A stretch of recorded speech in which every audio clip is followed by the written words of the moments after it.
놀라운 사건이 하나 있습니다. 1년 전에 LA 경찰이 이 브레이즈라는 사람이 자기 트위터에 동영상을 하나 올렸습니다. 그런데 이 사람은 에밀리라는 노숙자인데 얼마나 노래를 잘하는지 몰라요. 그래서 전 세계 사람의 관심을 얻어서 클릭수가 100만 명이 넘습니다. 그러면 에밀리라는 사람은 어떤 사람이냐? 진짜 노숙자의 실험 대상이 아니에요. 다만 한 경관이 너무 이 노래가 아름다워서 찍어서 그냥 올린 데서부터 관심이 폭발을 한 겁니다. 에밀리는 24세에 러시아에서 미국에 유학을 왔어요. 그리고 바이올린과 피아노를 전공하는 사람이었어요. 그런데 병원 가서 진단을 해보니까 이제 병들었다라는 그러한 진단을 받습니다. 그래서 학원에서 쫓겨나요. 수입이 끊어지고 어려운데 설상가상으로 지나가다가 이 좀도둑을 만나요. 그래서 강도야 소리쳐서 사람들이 가서 잡고 그 악기를 돌려주려고 하는데 그 와중에 그만 떨어져 가지고 이 바이올린이 깨져버리고 맙니다. 그 생계수단이 막막합니다. 결국 레슨도 못하고 자기 개인 레슨할 수 있는 도구도 없으니까 결국은 알거지가 돼요. 그래서 미국 사회라는 것은 냉정하잖아요. 결국 노숙 생활을 시작을 합니다. 무려 3년이라는 세월을 시작을 했는데 자기 환경은 어렵지만 자기가 성악은 전공하지 않았지만 너무 좋아해서 노래를 노숙 생활하면서 부른 거예요. 그런데 그 노래가 얼마나 아름다웠던지 100만 명 이상이 클릭을 하고 여러분 이 한 경관의 관심으로 인하여서 많은 사람들이 이분의 사연을 알기를 시작을 합니다. 그리고 이 사연을 알고 나서 사람들이 모금을 했는데 약 1억 원을 모금을 했습니다. 그리고 악기를 사주고 또 이 에밀리라는 여성이 이제 54세가 되었는데 생활할 수 있도록 작은 또 거처도 마련해 주었습니다. 그리고 LA시에서는 특별히 리틀 이태리라는 작은 행사를 개최하면서 그를 게스트로 초대를 해가지고 연주를 하게 했습니다. 그리고 노래를 하게 했습니다. 그래서 그분이 에밀리가 처음으로 이제 공식적으로 바로 이제 돈을 받는 그러한 연주였다고 합니다. 저는 이 사건을 보면서 우리 사람들이 많이 아는 것 같지만 사실 많이 알지 않습니다. 우리의 무관심과 우리의 편견이 얼마나 우리의 삶을 여러분 바로 보지 못하게 하고 있는가를 생각해 보게 되는 겁니다. 그러나 무명의 사람 같았지만은 한 사람의 관심으로 제2의 인생이 또 열리게 되는 새로운 관점도 볼 수가 있었다라는 사실입니다. 우리 신앙도 그런 것 같습니다. 우리 신앙도 우리가 다 아는 것 같지만 사실 다 알지 않잖아요. 그런데 우리는 다 아는 것처럼 살려고 해요. 내가 아는 것, 내가 경험한 것, 내가 중요하다고 여기는 것이 전부인 것 같지만 정말로 본질을 놓치는 경우가 너무 많다는 사실입니다. 그래서 우리는 오늘 본문을 통하여서 정말로 본질이 뭔가 그리고 비본질이 무엇인가를 우리 한번 생각해 보았으면 좋겠습니다. 고린도라는 지역은 항구 도시입니다. 항구 도시는 무역이 활발을 하기 때문에 많은 돈이 몰려 있습니다. 그런데 경제적으로 성장을 했지만 빈부의 격차가 심한 곳이 고린도입니다. 또 한 가지 고린도라는 지역은 불명예스러운 별명이 하나 있습니다. 거기에는 많은 사람들의 배를 타고 오가다 보니까 성적으로 문란했습니다. 그래서 코린티안이라는 말은 좋은 단어가 아닙니다. 고린도 사람이라는 말은 문란하다, 타락했다 이러한 뜻이 되어 있다는 사실입니다. 그러면 사도 바울이 처음부터 고린도에 가서 교회를 세우려고 했느냐? 그것은 아니에요. 사도행전 17장에 보게 되면은 사도 바울이 이제 아덴에서 머물고 있습니다. 그러면서 전도 여행을 하는 중에 자기 후원자를 기다리고 있고 또 헌금과 물건을 아덴에서 기다리고 있었어요. 그런데 아덴은 우상의 도시입니다. 아덴에는 아데메우스 신전이 있고 수많은 사람들이 우상을 숭배하다 보니까 그 당시는 자동적으로 옛 생활에 문드러져 있었어요. 근데 바울은 견딜 수가 없어요. 알지 못하는 신들을 섬기고 다 타락한 생활을 하는데 사도 바울이 견딜 수 없어가지고 아덴에 있는 거짓된 자들과 철학자들에게 논쟁을 하면서 너희들은 알지도 못하는 신을 섬기고 있고 말도 안 되는 철학을 가르치고 있다. 그래서 상천하지에 유일하신 하나님만 섬길 수 있도록 복음을 전하는데 너무 아덴에 있는 철학자들과 자기도 철학적으로 이야기하다 보니까 서로가 충돌이 됐어요. 그래서 바울은 아덴에서 핍박을 당하고 쫓겨납니다. 그때 피해간 곳이 어디냐? 고린도예요. 그런데 사도행전 18장으로 넘어가면 고린도 교회가 개척이 됩니다. 이때 놀라운 일이 하나 예비되어 있는데 글라우디오 이 로마 황제가 무슨 칙령을 내리느냐 하면 모든 유대인들은 로마에서 떠나라는 거예요. 그래서 전부 다 추방령을 내려버려요.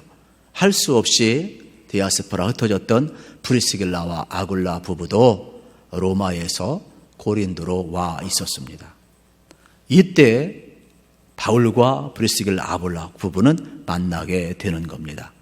그러면서 같이 이들은 복음 사역에 협력을 하고 고린도에서 1년 8개월 있게 됩니다.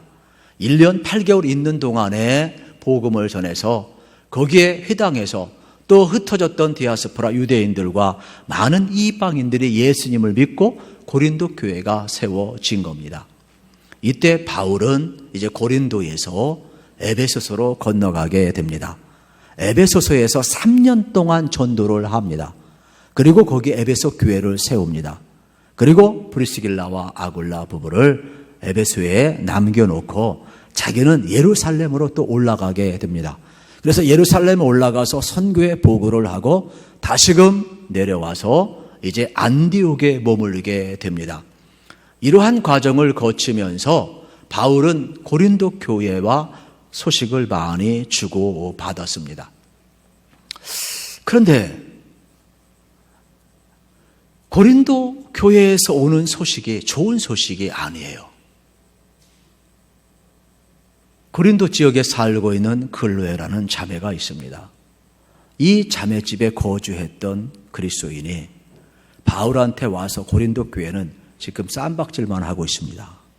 교회다운 모습이 점점 없어갑니다. 이러한 안타까운 소식을 글로의 집에 살던 사람이 와서 전해주니까 바울의 억장이 무너지는 겁니다. 그래서 바로 디모데를 불러가지고 디모데에게 이 고린도 교회 문제에 대해서 지적을 하면서 해답을 줍니다. 세상의 방식이 아니라 예수 믿기 전에 세상의 방식이 아니라 하나님의 말씀, 하나님의 방식으로 너희들은 살아야 된다고 하면서 서신을 쓴 게 고린도전서예요. 그런데 디모데를 보내려고 하는데 디모데는 바울처럼 순위 전도자이기 때문에 갈 곳이 많아요. 그래서 직접 고린도로 갈 수가 없어요. 그러다 보니까 시간이 많이 걸려요. 결국 마게도냐를 거쳐가야 되고 여러 곳을 거쳐서 나름대로 이제 바울의 뒤치다거리를 하고 또 믿음이 약한 사람을 세워야 되는 미션 사명이 주어져 있으니까 디모데가 직접 못 가는 것을 계산을 하고 사도 바울은 다시금 직접 서신을 보내게 되는 겁니다. 그러면서 너희들 더 이상 영적 소모전을 그만두어라. 그리고 옛 생활을 끊어버려라. 그리고 비본질적인 모습을 내려놓고 이제는 성령을 따라 사는 거룩한 삶을 살라라고 권면하는 내용이 바울의 답신이에요. 그래서 이것을 글로의 편에 직접 고린도에 보내게 되는 것입니다. 그렇습니다. 교회는 본질을 추구해야 하는데 본질을 놓쳐버리면 영적 소모전을 가질 수밖에 없다라는 사실이에요. 마태복음 14장에 보면 제자들의 영적 소모전이 나오고 주님은 이러한 똑같은 상황 속에서 영적 소모전이 아니라 영적 풍성함을 누리는 모습을 우리에게 보여주고 있습니다. 예수님께서 벳세다 광야에서 천국복음을 전파하십니다. 수많은 무리가 와서 복음을 들었습니다. 시간 가는 줄 몰랐습니다. 그런데 제자들은 자신의 방법과 자신의 한계 상황으로 현실을 바라보고 있습니다. 그러면서 예수님 말씀 전하시는데 끊으면서 이야기를 합니다. 예수님, 때가 지났네요. 그런데 여기에 있는 우리가 세보니까 장정만 5천 명이 넘고 아이들과 여인들도 있는데 우리 돈도 없어요. 식사 대접할 수 없어요. 그래서 그냥 다 마을로 돌려보내서 각자 알아서 먹게 해야 됩니다. 자기가 아는 상식, 자기의 방법, 자기의 한계 상황을 바라보면서 이야기해요. 아마 속으로는 자기가 예수님 도왔다 생각했을 거예요. 합리적이라고 생각했을 거예요. 이성적이라고 생각을 했을 거예요. 그런데 놀랍도록 예수님은 뭐라고 이야기합니까? 이러한 제자들에게 이렇게 이야기합니다. 갈 것 없다. 너희 가진 것을 주라 이야기를 하고 있습니다. 참 놀라운 일이죠. 예수님은 지금 하나님이 이들을 긍휼히 여기셔서 거기에 어린아이가 가져온 도시락 하나, 물고기 2마리, 보리떡 5개로 예수님 축사하시고 떼어주라. 너희 가진 것을 주라. 놀라운 일이 벌어집니다. 5천 명도 먹고 12강주리가 남는, 여러분, 기적의 현장이 나오고 있어요. 제자들은 자기들의 방법, 자기들의 한계를 지금 바라보고 있지만은 예수님은 하나님의 은혜의 가이드라인을 바라보면서 하나님이 하실 일을 바라보고 나아가고 있다는 사실이에요. 그래서 예수님은 이 베스데 광야에서 여러분 영적 소모자 아니라 영적으로 풍성한 은혜를 누리고 있다는 사실입니다. 저는 우리의 인생을 살아가면서도 여러분 나의 방법, 나의 한계, 똑같은 상황 속에서 영적인 소모전하지 마시고 하나님의 방법으로 하나님의 은혜의 가이드를 따라서 하나님이 새 일을 행하실 놀라운 것을 볼 수 있는 은혜가 있기를 축복합니다. 실질적으로 여러분 예수님 시험 받을 때도 마찬가지죠. 마태복음 4장에 보면 예수님이 공생애를 시작하시기 전에 광야에서 시험 받습니다. 우리는 참 이해가 안 됩니다.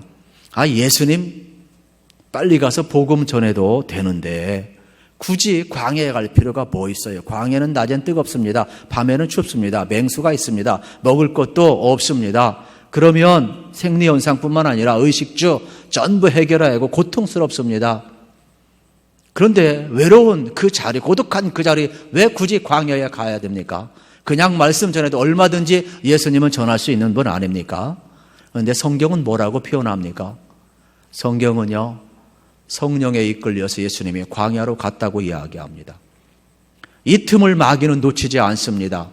예수님의 생리현상, 본능을 자극을 합니다. 40일 금식 기도하셨으니까 배고플 것 아닙니까?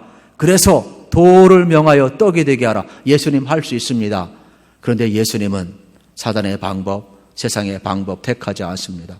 사람이 떡으로만 살 것이 아니요 오직 하나님의 입으로 나오는 말씀으로 살 것이니라 말씀하시면서 하나님의 원리, 말씀의 원리로 여러분 예수님 앞에 닥친 이 시험을 해결해 가고 있다는 사실입니다. 오늘 우리들도 마찬가지. 여러분 이 땅을 살아가다 보면 나의 방법, 마귀의 시험, 세상의 방식이 여러분 우리 앞에 놓여 있습니다.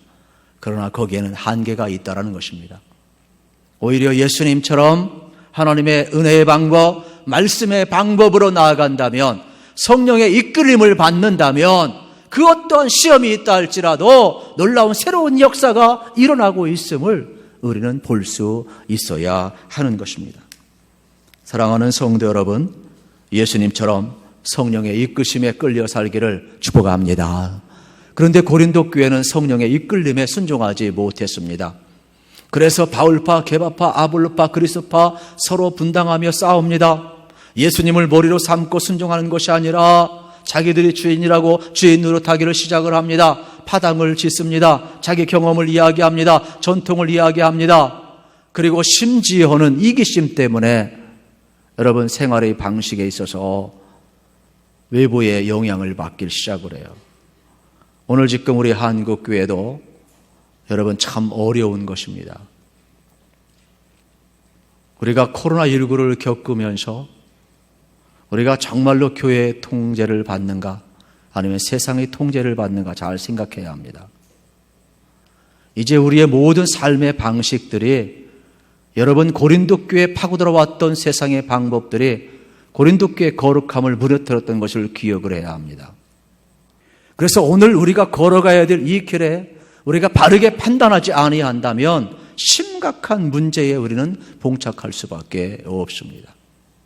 그래서 교회는 고린도 교회가 가지고 있는 모든 문제가 오늘 우리 교회를 비롯해서 이 땅에 가지고 있는 모든 교회 이 사이의 문제라고 보아도 되는 겁니다. 시차만 있을 뿐이에요. 시공간의 차이만 있을 뿐이지 인생의 문제는 비슷비슷하다는 겁니다. 그러면 이러한 모든 문제를 어떻게 극복하고 있느냐? 바울은 강력하게 권고합니다. 비본질적인 것에 영향을 받지 말고 교회를 어지럽히는 사람들과 교제하지 말고 세상의 방식을 끊어버리고 성령을 따라 거룩한 역사의 삶으로 새로운 삶을 살라라고 명확하게 사도 바울은 권고하고 있다는 사실이에요. 만약에 우리가 옛생활을 끊어버리지 않는다면 그것이 자기의 지식이 되고 경험이 되고 관점이 되어서 남을 판단하고 교회를 파당시켜야 하고 결국은 자기도 모르게 주인 노릇하게 되고 분당에 휩싸이게 되는 겁니다. 그래서 교회의 머리는 예수님이고 우리는 각각 그의 지체이기 때문에 우리는 예수님의 통제 아래 있어야 되고 성령의 깨우침과 인도하심 속에 우리가 서 있어야 된다는 사실이에요. 초대교회는 여러분 이러한 예수님의 가르침 앞에 그들은 다시 한번 일어설 수가 있었습니다. 사도 바울을 통해서 말씀하신 내용도 딴 게 아닙니다. 오직 예수 그리스도의 부활과 성령의 인도하심이었습니다. 초대교회는 베드로를 비롯해서 120문도 여러분 12사도와 120문도 성령 받은 사람들이 기도하고 노력하고 헌신했습니다. 그러나 그들이 아무리 재산을 내고 전도도 많이 하고 헌신했어도 여러분 초대교회를 세운 것은 그들의 노력과 헌신이라고 하지 않습니다. 초대교회가 부흥할 수 있었던 것은 예수 그리스도의 부활의 사건과 오순절 마가다라 방의 성령의 사건을 통하여서 그들은 일어났기 때문에 초대교회는 부흥되었다는 겁니다. 그러므로 교회의 기둥은 부활의 사건과 성령의 강림의 사건이 있을 때만이 교회는 교회될 수가 있고 성도는 성도될 수가 있는 겁니다. 그러므로 죽어도 다시금 사는 부활의 신앙을 붙들지 않는 한 우리는 본질적인 것을 놓치게 됩니다. 성령의 체험을 하지 않는 한, 성령의 여러분 인도하심을 받지 않는 한 우리는 언제든지 비본질적인 삶을 추구할 수밖에 없다라는 겁니다. 그러므로 신앙의 기둥도 부활 사건과 성령의 강림인 것처럼 교회의 기둥도 우린 철저하게 예수 그리스도의 부활과 성령의 여러분 인도하심이 되어야 된다라는 사실입니다. 저는 우리 교회가 이러한 교회가 되기를 우리 주님의 이름으로 축복합니다. 우리가 이 비본질에서 떠나 있다면 다시금 본질로 돌아가야 된다라는 사실입니다. 그래서 사도 바울은 오늘 분명하게 말씀합니다. 10절을 다시 한번 읽겠습니다. 시작. 오직 하나님이 성령으로 이것을 우리에게 보이셨으니 성령은 모든 것 곧 하나님의 깊은 것까지도 통달하시느니라. 아멘. 여러분 하나님이 우리에게 보이신 모든 것 성령님이 알게 해주시는데 성령님은 통달하신다 그랬어요. 하나님의 깊은 것까지도 통달한다 그랬습니다. 통달은 뭐냐? 살피다, 찾는다 이러한 뜻이 있습니다. 여러분 안에 하나님의 영이 임하면 하나님의 뜻, 하나님의 기뻐하심 우리는 모릅니다. 그러나 성령님은 찾아줍니다. 성령님은 샅샅이 살펴서 여러분의 삶의 가치관과 방향을 철저하게 하나님의 뜻에 맞추도록 통달하신다 이 말이에요. 그래서 여러분의 마음속에 예수가 믿어지게 하고 십자가의 사랑을 체험하게 하고 부활의 증인되는 삶을 살아갈 수 있도록 성령의 놀라운 역사가 일어남을 우리는 통달한다 이렇게 표현하고 있는 거예요. 그러므로 우리 교회 공동체도 마찬가지입니다.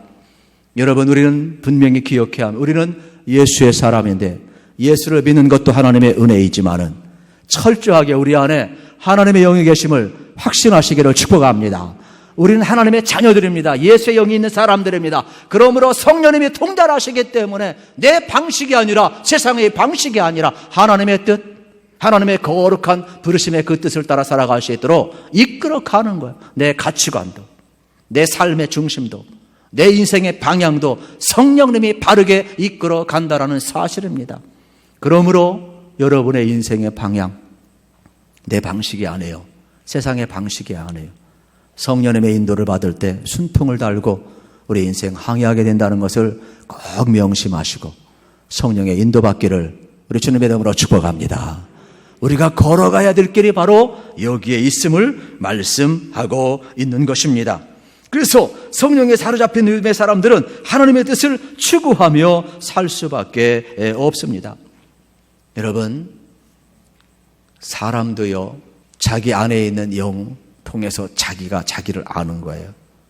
하물며 하나님도 하나님의 영이 아니고서는 하나님을 알 수 없는 거예요. 그래서 오늘 10절이 본문이지만은 11절을 같이 한번 읽겠습니다. 시작. 사람의 일을 사람 속에 있는 영 외에 누가 알리요? 이와 같이 하나님의 일도 하나님의 영 외에는 아무도 알지 못하느니라. 아멘. 그렇습니다.